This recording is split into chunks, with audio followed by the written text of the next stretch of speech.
So language is a huge part of NLP. It really helps us either make our worlds bigger or smaller in how we approach language, for example.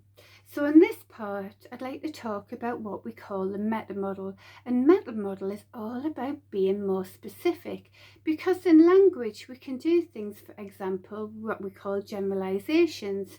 It's where we just generalize. We say something is the same as everything else. It's always like that. So we would say, we could challenge that by, for example, saying, well, how specifically is it always like that? And it's things like that, by challenging those generalizations, for example, is how we can go, well, actually it isn't always like that.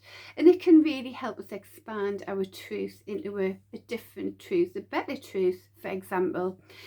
So to take away something for this one, we could say, so what do you want? What stops you?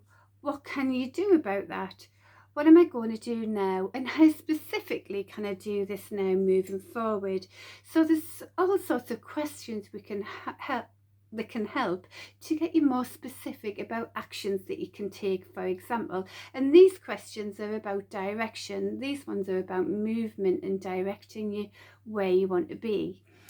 So there's different types of words as well. We can say but, why, yet. Now these three words are really useful as well, because they can help set a different direction. And I'm just talking about direction because that's just what I'm talking about on this one. So we can say, so if you were to use but in a way that isn't helpful, you could say something like, well, I did a good job there, but I'm not really that good. Now that feels, it ends on a negative. So what you can do with that is just switch those two parts of the sentence around and say, well, sometimes I'm not very good, but I did a really good job there. And it certainly changes the whole feel of it if you notice that.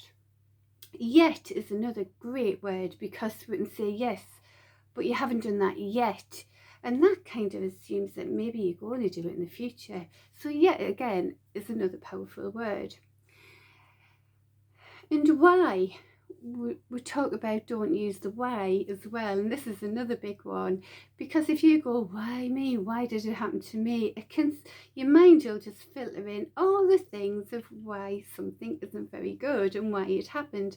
But if you use why in a way that says, well, why am I going to do this even more? What is my why? What's my purpose for this? Why am I doing it? That starts to bring in all of the aspects of how you want to move forward within that purpose or project that you're doing. And that's just some examples how you can get more specific with your language with the meta model.